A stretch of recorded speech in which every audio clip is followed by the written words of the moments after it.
بسم اللہ الرحمن الرحیم۔ یہ صدیوں پہلے کی بات ہے۔ کسی گاؤں میں ایک آدمی رہتا تھا۔ وہ نوجوان تھا لیکن ابھی اس کی شادی نہیں ہوئی تھی۔ اس کے ماں باپ اور بہن بھائی بھی نہیں تھے، اس لیے وہ بھری دنیا میں اکیلا تھا اور اکیلا اپنے گھر میں رہتا تھا۔ گو کہ وہ ایک غریب آدمی تھا مگر انتہائی نیک دل اور ایماندار تھا۔ اس کے پاس تھوڑی بہت زمین تھی جس میں کاشتکاری کر کے اپنے گزر بسر کا سامان پیدا کر لیتا تھا۔ ایک روز کا ذکر ہے، نوجوان اپنے دھان کے کھیت میں کام کر رہا تھا کہ اچانک فضا میں کسی پرندے کے پھڑپھڑانے کی آواز سنائی دی۔ وہ کام کرتے کرتے رک گیا، نظریں اٹھا کر دیکھا تو ایک کونج پھڑپھڑاتی ہوئی زمین کی طرف آ رہی تھی۔ کونج ایک پرندہ ہوتا ہے جسے آپ بھی پرندہ کہتے ہیں۔ یہ زیادہ تر پانی کے تالابوں کے قریب پایا جاتا ہے۔ سردی کے موسم میں پاکستان اور ہندوستان کے علاقوں میں آتا ہے۔ جب اس نوجوان نے دیکھا کہ وہ کونج تھی، وہ دیکھتے ہی دیکھتے پھڑپھڑاتے ہوئے زمین پر آ گری اور بری طرح تڑپنے لگی۔ اس کونج کا رنگ بالکل سفید تھا اور اس کے پر بے انتہا خوبصورت تھے۔ اس وقت وہ زخمی تھی جس کی وجہ سے پرواز کرنا اس کے لیے مشکل تھا۔ یہی وجہ تھی کہ وہ چکراتی ہوئی زمین پر آ گری اور اب بڑی بری طرح تڑپ رہی تھی۔ نوجوان اسے دیکھ کر لمحہ بھر کے لیے سوچ میں پڑ گیا۔ اس کی سمجھ میں نہیں آ رہا تھا کہ کونج اس طرح اچانک زمین پر کیوں آ گری۔ ادھر ادھر نگاہیں دوڑائیں مگر اسے کوئی آدمی نہ دکھائی دیا۔ وہ بھاگ کر اس کے پاس پہنچ گیا۔ اسے اس طرح زخمی دیکھا تو اس کے حالت پر ترس کھانے لگا۔ اس نے کونج کو دونوں ہاتھوں میں لے کر اسے دیکھا تو اس کے بازو کے بڑے پر کی جڑ میں ایک چھوٹا سا تیر چبھا ہوا تھا۔ اور مظلوم کونج، اب پتہ چلا کہ تم پرواز کیوں نہیں کر سکتی ہو اور زمین پر یوں اچانک کیوں آ گری ہو۔ اس نے یہ جملہ اس طرح کہا جیسے اپنے آپ سے بات کر رہا ہو۔ اس نے رحم بھری نظروں سے کونج کی طرف دیکھا اور پھر جلدی سے اس کے جسم میں کھبا ہوا تیر نکالا اور آہستگی سے اس کے زخم صاف کیے اور پولے پولے ہاتھوں سے اس کے جسم کو سہلانے لگا تاکہ اس کا درد کم ہو اور حالت سنبھل جائے، اور ہوا بھی یہی۔ تھوڑی دیر میں کونج بڑی حد تک ٹھیک ہو گئی۔ اس نے 2-3 بار زور زور سے پر پھڑپھڑائے، گویا اب اڑنے کے قابل تھی۔ اس کے چہرے پر یوں اطمینان کے آثار نظر آ رہے تھے جیسے حقیقت میں اس کا درد کم ہو گیا ہو۔ یہ دیکھ کر نوجوان کو بہت خوشی ہوئی۔ اس نے اسے تھپ تھپاتے ہوئے کہا، پیاری کونج، آئندہ سے ہوشیار رہنا اور کسی شکاری کے نشانے کی زد میں مت آنا۔ اتنا کہہ کر اس نے کونج کو اپنے دونوں ہاتھوں میں اٹھایا اور فضا میں چھوڑ دیا۔ اس کے بعد دیکھتے ہی دیکھتے کونج فضا میں اڑنے لگی۔ اس نے نیچی اڑان اڑتے اڑتے نوجوان کے سر پر 3 چکر لگائے، گویا اس طرح وہ اس کی مہربانی کا شکریہ ادا کر رہی تھی۔ پھر کونج فضا میں بلند ہونے لگی، اپنی باریک آواز میں چند بار کائیں کائیں کی اور چند ہی لمحوں میں آسمان کی طرف اٹھتی ہوئی اس نوجوان کی آنکھوں سے اوجھل ہو گئی۔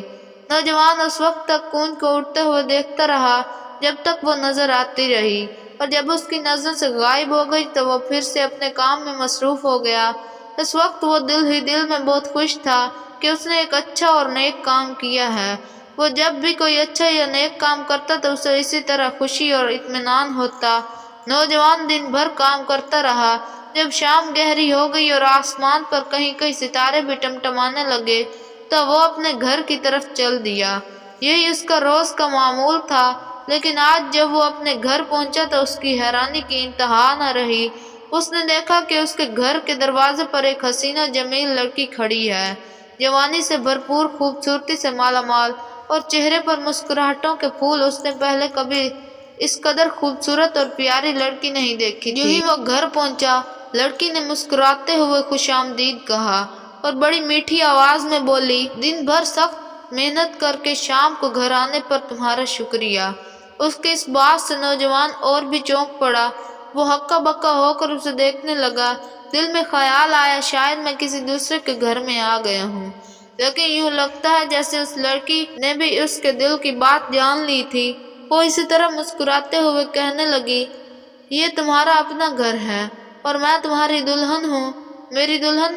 نوجوان نے حیران ہو کر اس طرح کہا جیسے وہ کوئی خواب دیکھ رہا ہو۔ تعجب سے وہ بت بنا کھڑا تھا اور پھٹی پھٹی آنکھوں سے لڑکی کو دیکھ رہا تھا۔ اس کی سمجھ میں کچھ نہیں آ رہا تھا۔ ہاں یہ سچ ہے، میں تمہاری دلہن ہوں، اس خوبصورت لڑکی نے بدستور مسکراتے ہوئے جواب دیا۔ نوجوان نے کہا، مگر اس پر کیسے یقین کر لوں؟ یہ کیسے ہو سکتا ہے؟ میں تو ایک غریب آدمی ہوں، میرے پاس تو کچھ نہیں، کوئی مجھے اتنی خوبصورت لڑکی کیسے دے سکتا ہے؟ نوجوان نے یہ جملہ اس طرح کہا جیسے اپنے آپ سے کہہ رہا ہو۔ وہ چند لمحوں تک اسی طرح گمسم کھڑا رہا اور پھر لڑکی کو مخاطب کرتے ہوئے کہنے لگا، میں تو اس قدر غریب ہوں کہ کوئی لڑکی مجھ سے شادی کرنے کے لیے تیار نہیں ہو سکتی۔ میرے پاس تو صرف اتنے ہی چاول ہوتے ہیں جن سے میرا مشکل سے گزارا ہوتا ہے۔ میں تمہارے جیسی لڑکی سے شادی کیسے کر سکتا ہوں؟ اس لڑکی نے کہا، تم بے فکر رہو، میں آج سے تمہاری دلہن ہوں، میرے ساتھ آؤ۔ وہ اس کے گھر میں داخل ہو گئی۔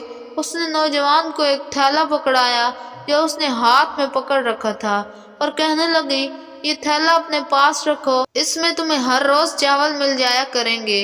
نوجوان حیرانی سے تھیلے کو دیکھنے لگا۔ سوچو مت، اس تھیلے میں سے جتنے چاول نکالو گے اس کے بعد اتنے ہی چاول اس میں اور بھر جائیں گے۔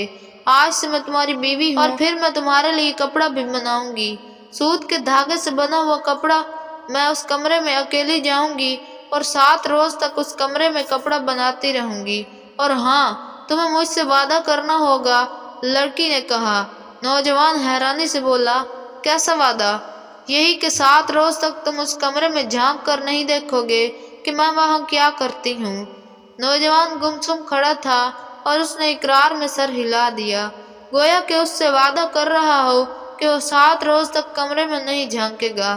اس نوجوان کی سمجھ میں بیوی کی بہت سی باتیں نہیں آ رہی تھیں کہ وہ کہاں سے آئی تھی، کون تھی، اور اس طرح اس کی بیوی کیسے بن گئی، اور اس چھوٹے سے تھیلے میں کیا راز تھا جو چاول نکالنے کے باوجود اسی طرح بھرا رہتا۔ پھر سب سے بڑی حیرانی کی بات تو یہ تھی کہ انہوں نے سوت کے دھاگے کا انتظام بھی نہیں کیا تھا، مگر بیوی تھی کہ کپڑا بننے کے لیے کمرے میں چلی گئی تھی۔ بہرحال وہ خاموش رہا اور بیوی سے وعدہ کر لیا کہ 7 روز تک اس کمرے میں نہیں جھانکے گا، جیسا کہ بیوی نے اس سے وعدہ لیا تھا کہ وہ 7 روز تک اس کمرے میں نہیں جھانکے گا۔ 7 روز کے بعد اسے بہت سا کپڑا ملے گا۔ وہ بیوی کی ہدایت پر عمل کرنے لگا۔ یہ 7 دن نوجوان کے لیے ایسے تھے جیسے 7 برسوں کا عرصہ ہو۔ اس دوران میں اس کی بیوی نہ کھانے پینے کے لیے باہر آئی اور نہ ہی اس نے دروازہ کھولا، بس کھڈی چلنے کی آواز تھی جو دن رات مسلسل سنائی دیتی تھی۔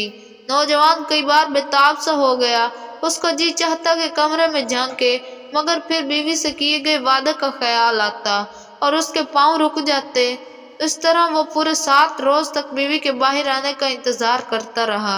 جوں جوں 7واں دن قریب آ رہا تھا تو اس کی بے قراری بڑھتی جا رہی تھی۔ پھر ٹھیک 7 روز کے بعد اس کی بیوی نے کمرے کا دروازہ کھولا اور وہ یہ دیکھ کر حیران رہ گیا کہ اس کے ہاتھوں میں انتہائی خوبصورت کپڑے کا ایک تھان تھا۔ یہ کپڑا اس قدر خوبصورت اور نفیس بنا ہوا تھا کہ وہ سوچ بھی نہیں سکتا تھا۔ وہ حیرانی میں ڈوبا کھڑا دیکھ رہا تھا کہ اس کی بیوی کپڑے کا تھان اس کی جانب بڑھاتے ہوئے بولی، لو میں نے یہ کپڑا بن لیا ہے، اب تم اسے بیچنے کے لیے شہر لے جاؤ۔ اس کے ساتھ ہی اس نے تاکید کرتے ہوئے کہا، کپڑے کا یہ 100 اشرفیوں کے بدلے فروخت کرنا، اس سے کم میں نہ بیچنا۔ دوسرے روز صبح نوجوان کپڑے کا وہ تھان لے کر شہر کی طرف چل دیا۔ شہر پہنچ کر جب اس نے کپڑا فروخت کیا تو اس کے تعجب اور خوشی کی انتہا نہ رہی۔ جیسے اس کی بیوی نے کہا تھا واقعی ویسے ہی ہوا، اسے کپڑے کے بدلے میں بہت رقم ملی۔ اس نے خوشی خوشی وہ رقم اپنے پلے باندھی اور تیزی سے گھر کی طرف روانہ ہو گیا۔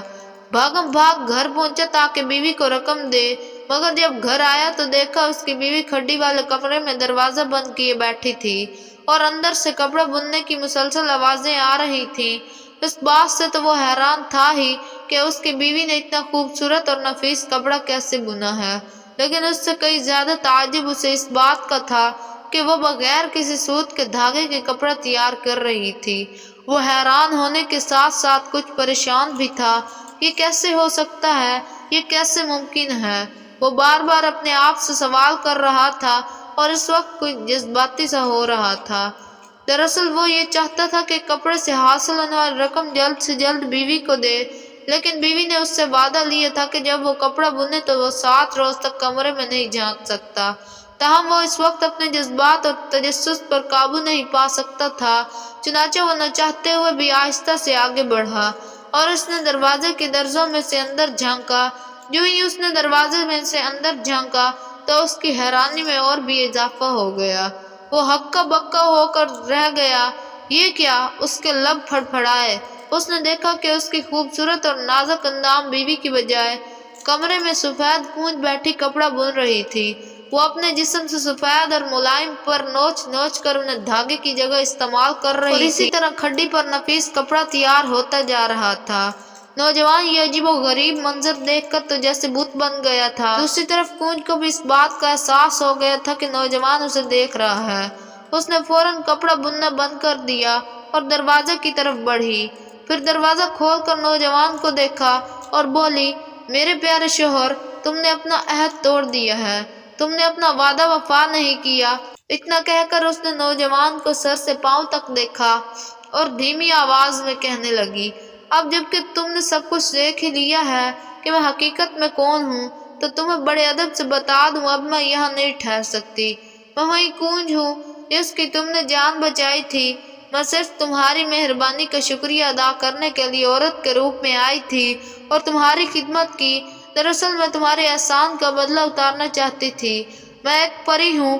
وہ لمحہ بھر کے لیے رک گئی اور پھر کھڈی میں آدھے بنے ہوئے کپڑے کی طرف اشارہ کرتے ہوئے بولی، مہربانی کر کے یہ آدھا بنا ہوا کپڑا میری نشانی کے طور پر اپنے پاس رکھو۔ یہ تمہیں ہمیشہ اپنے ٹوٹے ہوئے عہد کی یاد دلاتا رہے گا۔ اچھا، اب میں چلتی ہوں، خدا حافظ۔ کونج نے یہ کہا اور فضا میں پرواز کر گئی اور پھر دیکھتے ہی دیکھتے ہمیشہ کے لیے آسمان کی وسعتوں میں غائب ہو گئی۔ دوستو، اگر آپ کو ویڈیو پسند آئی ہے تو ویڈیو کو لائک کر دیں، چینل پر نئے ہیں تو چینل کو سبسکرائب کر دیں۔ ملتے ہیں کسی نیکسٹ ویڈیو میں، تب تک کے لیے اللہ حافظ۔